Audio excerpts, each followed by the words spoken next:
selamat datang di spesial ujian akhir semester mata kuliah literasi digital. Saya adalah Dino Nanti Bong Manalu sebagai host dan di sini ada teman saya sebagai narasumber. Oke, terima kasih guys. Terima kasih sudah mengundang saya. Oke, di sini saya meneruskan sebagai narasumber dari Nah, di sini kita akan membahas kasus yang serius yang terjadi di universitas digital terkait kebocoran data besar-besaran. Nah, mari kita mulai dengan menjawab pertanyaan yang saya ajukan. Nah, apa tuh? ini nih, pertama, mari kita analisis faktor-faktor yang mungkin menyebabkan terjadinya kebocoran data di universitas digital. Sebagai universitas inovatif dengan penggunaan teknologi canggih, sistem digital mereka rentan terhadap serangan peretas yang semakin canggih.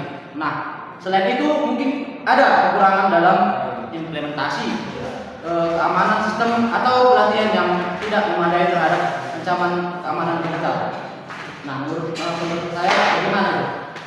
Oke, menurut saya itu faktor-faktor yang terjadi dalam kampus digital itu, menurut saya kerentanan sistem keamanan, di mana kemungkinan besar sistem keamanan ini memiliki celah yang eksploitasi terhadap peretasan data pada kampus digital. Jadi untuk yang kedua itu terdapat kesalahan pada operator yang bekerja dalam bidang IT. Berarti itu yang salah menjadinya operator yang seperti itu ya? Iya, betul sekali. Jadi itulah menurut saya faktor-faktor yang dapat menjadi penyebab terjadinya peretasan pada data pada universitas digital. Untuk faktor-faktor lain tidak ada ya? Mungkin ada, cuman ya itulah. Nah, jadi begini, saya mau tanya lagi nih. Menurut kamu, bagaimana konsep privasi digital berperan dalam kehidupan kampus dan mengapa ini penting untuk dilindungi? Data-data yang ada di kampus penting begitu untuk dilindungi. Oke, jadi menurut saya itu ya. Data-data universitas ini perlu untuk dilindungi. Jadi di mana privasi kampus digital ini, di mana tugas dari kampus ini ya ialah untuk menjaga kerahasiaan informasi pribadi pada mahasiswanya. Kemudian di mana data pribadi ini contohnya nomor telepon, apa lagi ya, data-data pada mahasiswa tersebut dan nilai akademis pada mahasiswa tersebut. Nah, kemudian data privasi pada yang perlu dijaga oleh kampus digital ini yaitu perlunya kampus untuk memberitahukan tentang bagaimana data tersebut diolah oleh kampus tersebut.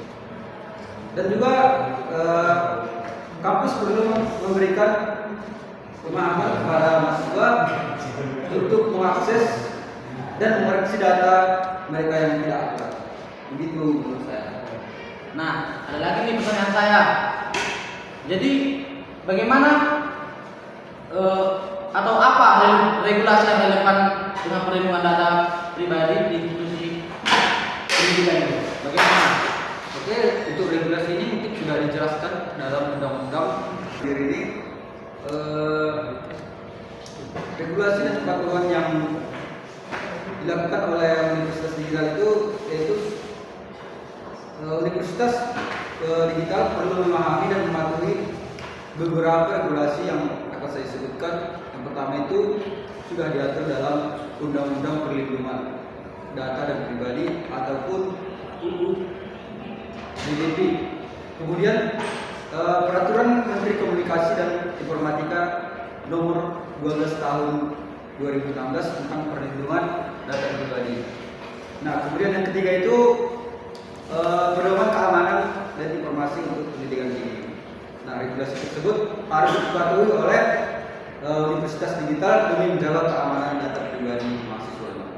Wah, jawaban bulan ini sangat bagus ya. Tampaknya semua materi yang tentang kebocoran privasi digital ini sudah dihafal oleh bulannya.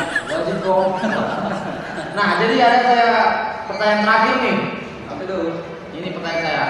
Apa saja langkah-langkah konkret yang harus diambil oleh Universitas Digital untuk memperbaiki kebijakan privasi dan memulihkan kepercayaan mahasiswa begitu, supaya mahasiswa ini percaya bahwa data-data itu aman dan tidak bisa dibobol seperti itu.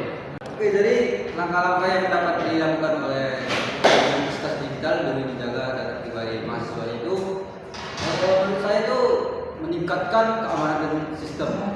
Di mana Universitas Digital harus memperkuat sistem keamanan aplikasi untuk mencegah kebocoran data di masa depan.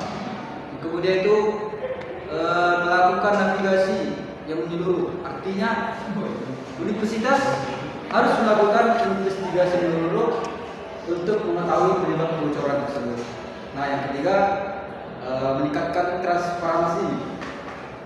Nah, Universitas Digital ini harus secara terbuka menjelaskan kepada mahasiswanya bagaimana langkah-langkah yang diambil untuk meningkatkan keamanan data dan melindungi privasi mereka.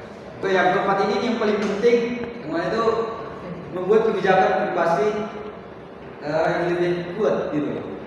Nah, di mana Universitas Digital harus membuat kebijakan privasi yang lebih kuat untuk menjelaskan dengan jelas bagaimana data pribadi mahasiswa dikumpulkan, digunakan dan dibagikan. Oke, Wah, keren banget. Tepuk tangan dong. Nah, jadi poin-poin yang sampaikan itu sangat bagus ya.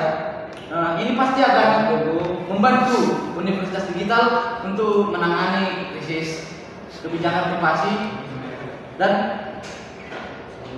menangani krisis ini dengan lebih baik. Nah, dari hasil podcast kita ini saya bisa mengambil kesimpulan. Nah, jadi kesimpulan yang bisa saya ambil dari podcast kita ini untuk melindungi data privasi di universitas itu, yang pertama itu meningkatkan keamanan sistemnya. betul. Nah, yang kedua melakukan investigasi menyeluruh. Nah, yang terakhir itu meningkatkan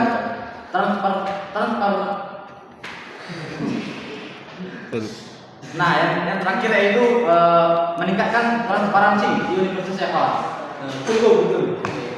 Nah, demikianlah hasil podcast kami yang membahas tentang krisis privasi di Universitas Digital. Nah, saya ucapkan terima kasih kepada Bung Jemiran. Dan demikian juga berakhirlah podcast kami hari ini. Terima kasih.